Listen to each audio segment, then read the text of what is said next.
Hello everyone, welcome to engineers choice. വീഡിയോയിലേക്ക് പോകുന്നതിന് മുമ്പ് ഒരു കാര്യം പറയട്ടെ. നിങ്ങളുടെ 2024 നിങ്ങളുടെ സീനിയേഴ്സിൻ്റെ തേർഡ് ഫേസ് അലോട്ട്മെൻറ്റ് ഡീറ്റെയിൽസ് ഒരു അവിയൽ പരിപാടിയായിട്ടാണ് കിടക്കുന്നത്. നോർമലി ഈ 2023 വരെ ഉള്ളവരുടെ തേർഡ് ഫേസ് അലോട്ട്മെൻറ്റ് നമ്മളെടുത്ത് നോക്കി നമുക്ക് മനസ്സിലാവും. ഇതുപോലെ ഇപ്പോൾ ഇത് കണ്ടോ, മെക്കാനിക്കൽ എഞ്ചിനീയറിംഗ് എന്ന് പറയുമ്പോൾ മെക്കാനിക്കൽ എഞ്ചിനീയറിങ്ങിൻ്റെ കാറ്റഗറിയിലുള്ള എല്ലാ കോളേജും നമുക്ക് ഒരൊറ്റ ലെവലിൽ തന്നെ അവരെന്ത് ചെയ്തിട്ടുണ്ടാവും, അറേഞ്ച് ചെയ്ത് സോർട്ട് ചെയ്ത് വെച്ചിട്ടുണ്ടാവും. പക്ഷേ നിങ്ങളുടെ 2024കാരുടെ തേർഡ് ഫേസ് അലോട്ട്മെൻറ്റ് ഒരു അവിയൽ പരുവത്തിലാണ് കിടക്കുന്നത്. നമുക്ക് അതെടുത്തിട്ട് മെക്കാനിക്കൽ എഞ്ചിനീയറിങ്ങിന് ഈ കോളേജ്, ഇലക്ട്രിക്കൽ എഞ്ചിനീയറിങ്ങിന് ഈ കോളേജ് എന്ന് പറയുമ്പോൾ അതൊരു ഹെർക്കുലിയൻ ടാസ്ക്കാണ്.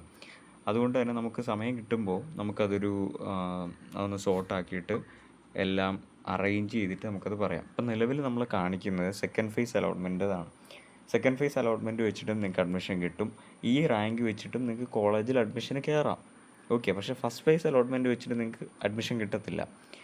സെക്കൻഡ് ഫേസ് വെച്ചിട്ടാണ് നിങ്ങൾക്ക് അഡ്മിഷൻ കിട്ടാൻ വേണ്ടി തുടങ്ങുന്നത്. സെക്കൻഡ് ഫേസും വെച്ച് കിട്ടും, തേർഡ് ഫേസും വെച്ച് കിട്ടും, മോപ്പപ്പ് വെച്ച് കിട്ടും, സ്പോട്ട് വെച്ച് കിട്ടും. ട്രയൽ വെച്ചിട്ടും ഫസ്റ്റ് ഫേസ് അലോട്ട്മെൻറ്റ് വെച്ചിട്ടും നിങ്ങൾക്ക് അഡ്മിഷൻ കിട്ടത്തില്ല.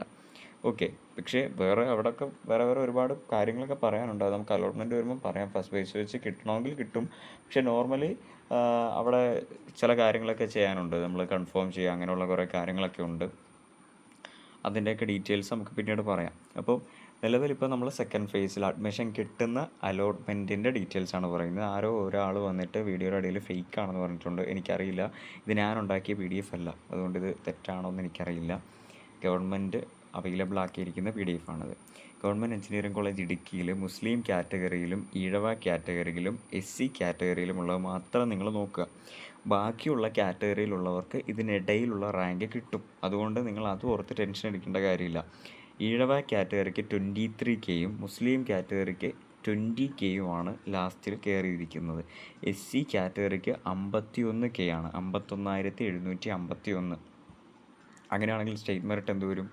സ്റ്റേറ്റ് മെറിറ്റ് എന്ന് പറഞ്ഞാൽ ഈ കൂട്ടത്തിൽ തന്നെ ഏറ്റവും കുറവ് റാങ്ക് മുസ്ലിം കാറ്റഗറിക്കാണ്. അപ്പോൾ 20,000-ൽ താഴെ എന്ന് പറഞ്ഞാൽ ഒരു 19,000, 18,000 റേഞ്ചിലൊക്കെ ഉള്ളവർക്ക് അവിടെ സ്റ്റേറ്റ് മെറിറ്റിൽ അഡ്മിഷൻ കിട്ടിയിട്ടുണ്ടാവണം. Government engineering college Kozhikode state merit 10,842 വന്നിരിക്കുന്നത്. EZ കാറ്റഗറിക്ക് 19,693, മുസ്ലിം കാറ്റഗറിക്ക് 11,253, SC കാറ്റഗറിക്ക് എത്രയാണ് വന്നിരിക്കുന്നത്?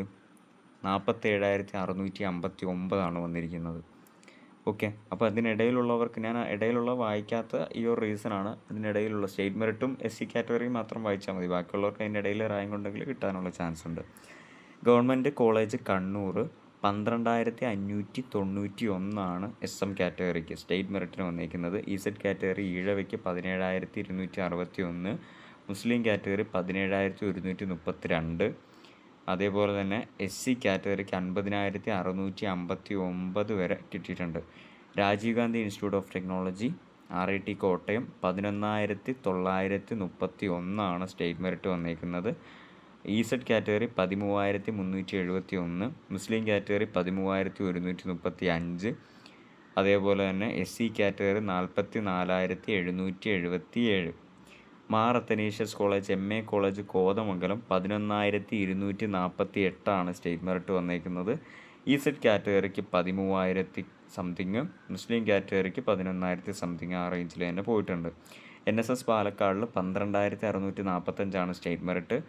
Government engineering college Palakkad available അല്ല എന്ന് പറഞ്ഞാൽ പാലക്കാട് മുസ്ലിം കാറ്റഗറിക്ക് കയറിയിരിക്കുന്നത് 18,247 ആണെങ്കിൽ സ്റ്റേറ്റ് മെറിറ്റ് വന്നിരിക്കുന്നത് 18,000-ൽ താഴെയായിരിക്കണം. 17,000, 16,000 റേഞ്ചിലായിരിക്കണം അവിടെ വന്നിട്ടുണ്ടാവുക.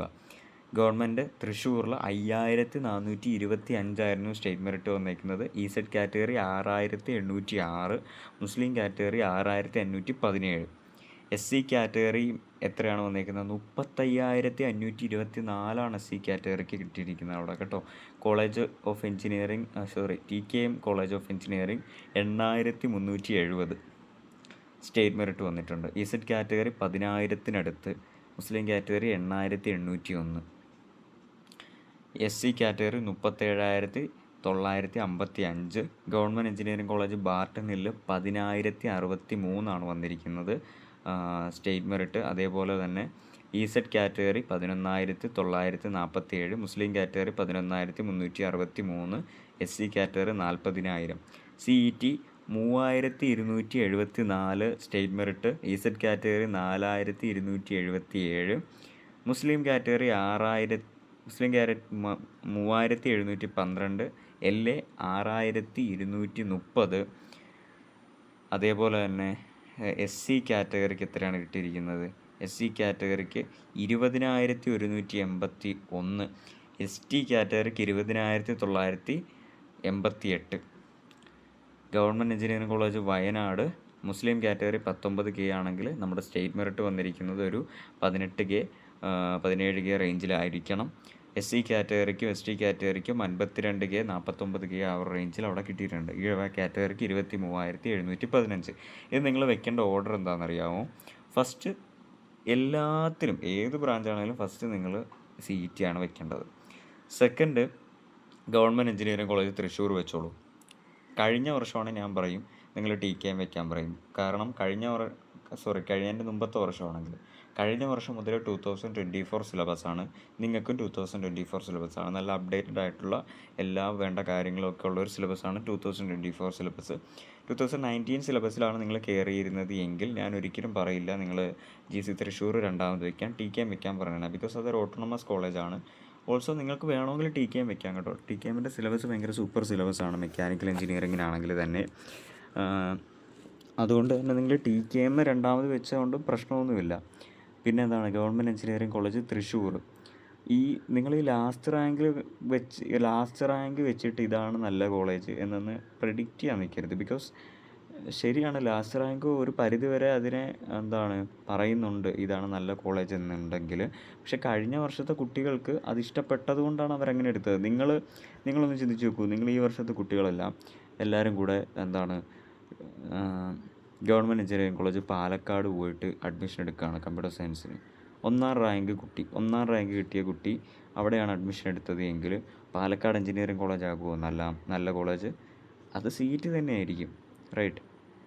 അങ്ങനെയുണ്ട്. അതിപ്പോൾ ഓരോ വർഷവും അവിടെ ഇപ്പോൾ ആ ജില്ലയിൽ താമസിക്കുന്ന കുട്ടിക്ക് ഹോസ്റ്റലിൽ താമസിക്കാൻ ഇഷ്ടമില്ലായിരിക്കും. അപ്പോൾ നല്ല റാങ്കുള്ള ഒരു കുട്ടി ചിലപ്പം കുറച്ച് ലോ ലെവൽ കോളേജിൽ എടുത്തു വയ്ക്കും എന്ന് പറഞ്ഞിട്ട് ആ കോളേജ് നല്ലതായി എന്നല്ല അർത്ഥം. അതിനേക്കാളും റാങ്കുള്ള ഒരുപാട് കോളേജസ് ഉണ്ട്. ലാസ്റ്റ് റാങ്കിനെ മാത്രം നിങ്ങൾ വിശ്വസിക്കരുത് എന്നാണ് ഞാൻ പറഞ്ഞത്. ഓക്കെ, അപ്പം TKMോ തൃശ്ശൂരോ നിങ്ങൾക്ക് വെക്കാം. പിന്നീട് government engineering college Barton hill RIT MA college. ഇതിൽ നിങ്ങൾ ഫസ്റ്റ് വെക്കേണ്ടത് എൻ്റെ ഒരു അഭിപ്രായത്തിൽ മെക്കാനിക്കലിൽ നിങ്ങൾ വെക്കേണ്ടത് ബാർട്ടൺ ഹില്ല് വെച്ചോളൂ, പിന്നെ RIT വെച്ചോളൂ, പിന്നെ MA കോളേജ് വെച്ചോളൂ. MA കോളേജ് ഭയങ്കര സ്ട്രിക്റ്റ് ആയിട്ടുള്ളൊരു കോളേജാണ്, നല്ല സ്ട്രിക്റ്റാണ് കോളേജ്. ബാർട്ടൺ ഹില്ലും RITയും പ്യുവർ ഗവൺമെൻറ് ആയതുകൊണ്ട് തന്നെ സ്ട്രിക്ട്നെസ് എന്ന് പറയുന്ന ഒരു സംഭവമേ ഉണ്ടാവില്ല. അതുകൊണ്ട് ഫ്രീ ആയിട്ട് പഠിക്കണം, ഒരു സ്വാതന്ത്ര്യമൊക്കെ വേണം എന്നുള്ള ആൾക്കാർ MA കോളേജ് സെലക്ട് ചെയ്യാതെ ഗവൺമെൻറ് എഞ്ചിനീയറിംഗ് കോളേജസ് സെലക്ട് ചെയ്യുന്നതായിരിക്കും കുറച്ചുകൂടെ ബെറ്റർ. അതേപോലെ തന്നെയാണ് TKMൻ്റെ അവസ്ഥയും. TKM പിന്നെയും കുറച്ചുകൂടെ ഫ്രീഡം കൊടുക്കുന്നുണ്ടെന്നാണ് എനിക്കറിയാൻ സാധിച്ചത്. പക്ഷേ MA കോളേജിൽ ഈ പറയുന്നത്ര ഫ്രീഡം ഇല്ല. Okay, fine. പിന്നെ നിങ്ങൾ വെക്കേണ്ടത് NSS പാലക്കാട് വയ്ക്കുക, പിന്നെ കണ്ണൂർ വയ്ക്കുക, കോഴിക്കോട് വയ്ക്കുക, പിന്നെ പാലക്കാട് വെച്ചോളൂ. അതിനുശേഷം ഇടുക്കി, പിന്നെ വയനാട്. ആ ഒരു ഓർഡറിൽ വെക്കാനായിട്ട് ശ്രമിക്കുക. ഓക്കെ ആണല്ലോ? Thank you.